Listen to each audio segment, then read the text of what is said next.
Hi అండి, welcome back to our channel. ఇది baby crop top అండి. పై బాటమ్ పార్ట్, ఇది బ్యాక్ పార్ట్. బ్యాక్ సైడ్ మనం జిప్ అయితే ఇస్తున్నాము. చిన్నగా పార్ట్ కటింగ్ చేశాను. పార్ట్ కింద జిప్ అయితే వస్తుందండి. ఇది మనం కటింగ్ అయిన తర్వాత main cloth right side lining part పెట్టుకొని చంక రౌండ్ స్టిచ్ వేశాను. చంక కూడా లోడింగ్లో వచ్చేస్తుందండి. నెక్ కూడా స్టిచ్ వేశాను. నెక్ స్టిచ్ వేసి కిందికి వచ్చిన తర్వాత ఇక్కడ మనం జిప్ అయితే స్టిచ్చింగ్ చేసుకుందామండి. చూడండి, మనము జిప్పు స్టిచ్చింగ్ చేసేటప్పుడు జిప్ రైట్ సైడ్ పెట్టుకోకూడదండి, రాంగ్ సైడ్ పెట్టుకోవాలి. నేను ఇక్కడ మీకు చూపిస్తాను క్లియర్గా. ఈజీగా కుట్టుకోవచ్చండి. ఈ వీడియో చూసి మీరు ఈజీగా జిప్ అనేది స్టిచ్చింగ్ అయితే చేసుకోండి ఫ్రెండ్స్. చాలా నీట్గా చాలా బాగా వచ్చేస్తుంది. ఇక్కడ నేను జిప్పు పైకి టంచన్ అయితే ఎక్కించిన తర్వాత ఇక్కడ మీకు జిప్పు చూపిస్తాను చూడండి. ఈ జిప్ అనేది ఈ విధంగా రాంగ్ సైడ్ కింద చూడండి. మనం ఈ జిప్పు పైకి లాగేది ఉంటుంది కదా, అది ఇప్పుడు లోపలికి కింది వైపునకు ఉంది. కింది వైపునకు ఉన్న తర్వాత ఆ సైడు, ఇటు సైడు జిప్పు సైడ్ కాకుండా జిప్పుది ఆ సైడున నేను దీని కింద టంచన్ కింద పెట్టాను. ఈ విధంగా ఒక్కసారి ట్రై చేయండి ఫ్రెండ్స్, చాలా నీట్గా వచ్చేస్తుంది. ఇంటి దగ్గర కుట్టుకునే వాళ్ళు కూడా స్టిచ్చింగ్ అయితే చేసుకోవచ్చు. ఈ వీడియో క్లియర్గా చూసుకొని వీడియోలో చూపించినట్టు స్టిచ్చింగ్ చేయండి, చాలా నీట్గా వచ్చేస్తుంది ఫ్రెండ్స్. చూడండి, నేను ఇప్పుడు జిబ్బు పక్కనే స్టిచ్ అయితే పడేలా వేస్తున్నానండి. జిబ్బు పక్కనే స్టిచ్ వస్తుంది చూడండి. ఇది సింగిల్ ఫుట్తోనైతే జిప్ స్టిచ్చింగ్ చేయాలండి, చాలా నీట్గా వస్తుంది ఫ్రెండ్స్. ఈ జిప్ స్టిచ్చింగ్ చేయడానికి లెఫ్ట్ సైడ్ పాదం అవసరం ఉంటుంది. నేను ఇప్పుడు నా దగ్గర ఉన్నది రైట్ సైడ్ అండి. నేను రైట్ సైడ్ పెట్టి స్టిచ్ అయితే వేశాను. కొద్దిగా దూరం నుండి అయితే వచ్చింది, లూజ్గా వచ్చింది. లెఫ్ట్ సైడ్ అయితే ఇంకా దగ్గర నుండి నీట్గా వచ్చేస్తుందండి. ఇప్పుడు ఈ ఎక్స్ట్రా క్లాత్ అంతా కటింగ్ చేసుకోవాలండి. ఈ జిబ్బు ముక్క కూడా పైన కటింగ్ అయిపోయింది. ఈ ఎక్స్ట్రా క్లాత్ కట్ చేసుకొని అక్కడక్కడ కచ్చకలు అనేవి పెట్టుకోవాలి. పెట్టుకున్న తర్వాత చంక సైడ్ కూడా కచ్చకలు పెట్టుకొని ఈ లైనింగ్ పార్ట్ను తిరగేసుకోవాలండి. లోపల వైపుకు తిరగేసుకుంటే మెయిన్ క్లాత్ పైకి అనేది వచ్చేస్తుంది. ఈ చంక round cloth, neck round cloth క్లియర్గా బయటకి అనుకోవాలండి. ఈ పార్ట్ షేప్ చిన్నగా అయితే ఇచ్చాం కదా, అక్కడ లోపలికని ఉండిపోతుంది. ఒక నీడిల్ తోటి ఈ విధంగా బయటకు అనుకొని మనం పైనుండి స్టిచ్ అనేది వేసుకోవాలండి. చూడండి, జిప్ అనేది ఈ విధంగా బయటకు వచ్చేస్తుంది. మనం పైనుండి టాప్ స్టిచ్ అయితే వేసుకుందాము. ఈ టాప్ స్టిచ్ అనేది జిబ్బు పైన కాకుండా నెక్ రౌండ్, చంక రౌండ్ వేసుకోవాలండి. ఇప్పుడు ఒక సైడ్ పార్ట్కు స్టిచ్ అయితే అయిపోయింది కదా జిబ్బు, ఇంకొక సైడు పార్ట్కు జిబ్బు స్టిచ్ చేద్దాము. అయితే ఈ స్టిచ్చింగ్ లోపల ఏమైపోతుందంటే మనకి ఈ స్టిచ్లో ఒకేసారి జిబ్బు స్టిచ్చింగ్ వచ్చేస్తుంది, నెక్ చంక మొత్తం వచ్చేస్తున్నాయండి. ఈజీగా అయిపోతుంది. కొద్దిగా ఫస్ట్ కుట్టే వారికి కొద్దిగా టైం తీసుకుంటుంది, కానీ సింపుల్గా కుట్టుకోవచ్చు. నీట్ ఫినిషింగ్ తోటి మన రెడీమేడ్ డ్రెస్ లాగా అయితే డ్రెస్ అయితే రెడీ అయిపోతుంది. ఈ జిబ్బు చివర ఉంది కదండి, ఈ జిబ్బు చివర అనేది బయట వైపుకు ఉండాలి. మనం లాగేది కొన ఉంటుంది కదా, అది అనేది లోపల వైపుకు ఉండాలండి. ఆ లోపల వైపుకు ఉన్నప్పుడు ఎట్లయితే మనం రివర్స్ వేస్తామో తిరగేసినప్పుడు అది అనేది బయటకు వచ్చేస్తుంది చూడండి. ఇంకొకసారి చెప్తున్నాను ఫ్రెండ్స్, మనకి జిబ్బు ఒక అంచున లాగేది ఉంటుంది కదా, ఆ లాగే అంచు అనేది మనం బ్లౌజ్ లోపలికి పెట్టాము. ఇక్కడ ఈ బయట ఖర్చు అనేది బయటకు అనేది ఉందండి. ఈ జిబ్బుకి నేను చెప్పేది ఆ విధంగా పెట్టుకొని లాగేది లోపల వైపుకు, ఈ ఖర్చు అనేది బయట వైపుకు పెట్టుకొని మెయిన్ క్లాత్ కింద లైనింగ్ పార్ట్ పైన పెట్టుకొని పాదం ఖర్చుతోటి సింగిల్ ఫుట్తో స్టిచ్ వేసినప్పుడు ఈ విధంగా తిరగేసుకున్నప్పుడు ఆ జిబ్బు ఖర్చు అనేది లోపలికి వెళ్ళిపోతుంది. ఈ లాగేది ఏమో బయటకు వచ్చేస్తుందండి, నీట్గా వచ్చేస్తుంది. లోడింగ్ పద్ధతిలో వచ్చేసిందండి జిబ్బు.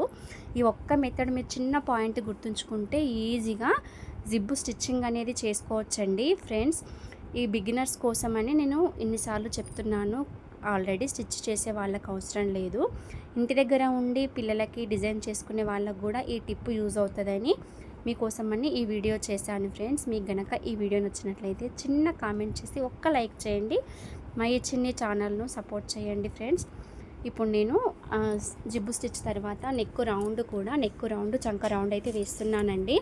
ఈ చంక రౌండ్ లోడింగ్లో వస్తుంది. అలాగే ఈ హ్యాండ్స్ కూడా ఉన్నాయి, వీటికి డిజైనర్ హ్యాండ్స్ అండి. చిన్న పాప, వీళ్ళిద్దరండి పాపలు, సేమ్ డ్రెస్లు. ఒకళ్ళు 4 years, ఒకళ్ళు 2.5 year పాపలండి. నేను ఒక పాపది చూపిస్తున్నాను, మీకు కంప్లీట్ అయిన తర్వాత ఈ 2 డ్రెస్లు చూపిస్తానండి. హ్యాండ్స్ డిజైనర్ హ్యాండ్స్ వస్తున్నాయి.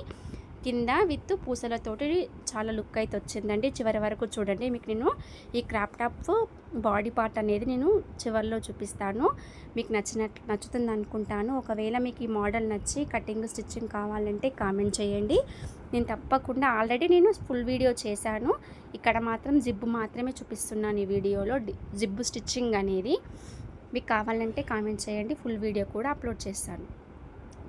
జిబ్బు స్టిచ్చింగ్ అయిపోయింది కదండి. మనం ఈ గల్లాలు తిరగేసుకున్న తర్వాత పైన స్టిచ్ వేయలేదు ఇప్పటి వరకు. ఇప్పుడు స్టిచ్ వేస్తున్నాను చూడండి. 2 పార్ట్స్కి కూడా ఒకేసారి స్టిచ్ వేస్తున్నాను. చిన్న పార్ట్ షేప్ అయితే ఇచ్చామన్నాం కదా, ఈ పార్ట్ షేప్కు కింది దాకా తీసుకొని మళ్ళీ ఇంకొకసారి స్టిచ్ అయితే వేస్తున్నాను. ఈ గల్లకి 2 స్టిచ్లు వేస్తున్నాను. గల్ల పైన ఒకదాని పక్కన ఒకటి డబల్ స్టిచ్ అయితే మిషన్ కుట్ అయితే వేస్తున్నానండి. మనం ఈ విధంగానే 2 పార్ట్స్ అనేవి స్టిచ్చింగ్ చేసుకుందాము. ఈ క్రాప్ టాప్లో బ్యాక్ పార్ట్ అనేది రెడీ అయిపోయింది ఫ్రెండ్స్. ఇంతటితోటి మనము డాట్స్ పెట్టుకోవాలి బ్యాక్ సైడు. అయితే ఫ్రెండ్ ఇవి పాపలు 2 అన్నాం కదా, వాళ్ళ కోసమని ఇంకో 1 ఇయర్ 1.5 ఇయర్ ఎక్స్ట్రా వచ్చేలాగా ఈ జిబ్బు స్టిచ్ చేసి కూడా నేను హైట్ పెంచానండి. దాన్ని మనం కింద ఫోల్డింగ్ చేసుకున్నాము. మనం తర్వాత ఒక 6 మంత్స్ తర్వాత చిన్నగా అయింది అనుకుంటే మనం దాన్ని విప్పదీసుకుంటే జిబ్బుతో సహా బయటకు వచ్చేస్తుంది. చాలా నీట్ ఫినిషింగ్తోనైతే వచ్చేస్తుందండి. దాన్ని మనం యూజ్ చేసుకోవచ్చు. నీట్గా ఉంటుంది. రెడీమేడ్ డ్రెస్ లాగా అయితే రెడీ అయిపోతుందండి ఈ డ్రెస్సు. మీకు గనక నచ్చినట్లయితే లైక్ చేయండి ఫ్రెండ్స్. తప్పకుండా ముందర కూడా చిన్నగా హోల్ ఇచ్చాను. ఫ్రంట్ నెక్ దగ్గర హ్యాండ్కి కూడా డిజైనర్ హ్యాండ్స్ వచ్చాయి ఈ వీడియోలో. కింద నడుము దగ్గర కూడా మగ్గం హ్యాంగింగ్స్ అయితే ఇచ్చానండి. హ్యాండ్స్కి కింద నడుము దగ్గర వచ్చాయి. ఇది క్రాప్ టాప్ మోడల్ డ్రెస్ అన్నాం కదండి. కింద లెహంగాకి నడుము దగ్గర ఎలాస్టిక్ అయితే స్టిచ్చింగ్ చేశానండి. లెహంగాకి చాలా సింపుల్గా చేసుకోవచ్చు. ఆల్రెడీ ఆ వీడియో అప్లోడ్ చేశాను. ఈ వీడియో డిస్క్రిప్షన్లో ఆ వీడియో లింక్ అయితే ఇస్తాను. చాలా సింపుల్గా కుట్టుకునే విధంగా ఉంటుందండి. ఎలాస్టిక్ కూడా ఒకసారి వీడియోలోకి వెళ్ళి చూసి నచ్చినట్లయితే ఛానల్ను సబ్స్క్రైబ్ చేయండి. వీడియోకి ఒక లైక్ చేయండి ఫ్రెండ్స్. చూడండి, దీనికైతే జిప్ స్టిచ్చింగ్ కంప్లీట్గా అయిపోయింది. నేను ఫుల్ వీడియో పెట్టలేదండి. ఇక్కడ నేను చివరలా మీకు బాటమ్ పార్ట్ ఏ విధంగా రెడీ అయిందో చూపిద్దామని ఇది చూపిస్తున్నాను. ఈ చివరన చూడండి, ఈ హ్యాంగింగ్స్ అనేది ఇది లేస్ అండి. మనకు ఇంతకుముందు ఆన్లైన్లో వచ్చింది, అప్పుడు తీసుకున్నాం మేము. అదే ముక్క ఉండిపోతే ఈ డ్రెస్లకు పాపలకనే వేస్తున్నాము. చాలా బాగా లుక్ వచ్చింది. హ్యాండ్స్కిను నడుము దగ్గరను. మీకు చివరిలో మళ్ళీ నేను పాప డ్రెస్ అయితే చూపిస్తాను. మీకు నచ్చుతుంది అనుకుంటున్నాను ఫ్రెండ్స్. తప్పకుండా ఈ వీడియోకి ఒక లైక్ చేయండి, కొంచెం సపోర్ట్ చేయండి ఫ్రెండ్స్. ఇక్కడ ఈ లేస్ అనేది ఫోల్డింగ్ చేసి స్టిచ్ అయితే వేసాను. నడుము రౌండ్ మొత్తం ఇది లేస్ అయితే వచ్చేస్తుందండి. మా 2 పాపలు, మా సిస్టర్ పాపలండి వీళ్ళు. మీకు ఇంకో షార్ట్ వీడియోలో 2 పాపలని ఈ డ్రెస్లు వేసి కూడా మీకు చూపిస్తానండి. ఇదైతే ఇప్పుడు బాటమ్ పార్ట్ రెడీ అయిపోయిందండి. చూడండి, ఈ విధంగా వచ్చింది. చిన్ని పార్ట్కు మనం చిన్నగా పైన ఉక్కు కాజా ఇచ్చేస్తే అయిపోతుంది. హ్యాండ్స్ డిజైన్ అండి. దానికి కూడా ఈ హ్యాంగింగ్స్ అనేది స్టిచ్చింగ్ చేయాలి. ఇప్పుడు ఫ్రంట్ కూడా చిన్నగా హోల్ ఇచ్చాను. చూడండి పాప అయితే మొత్తానికి ఈ విధంగా వచ్చేసింది.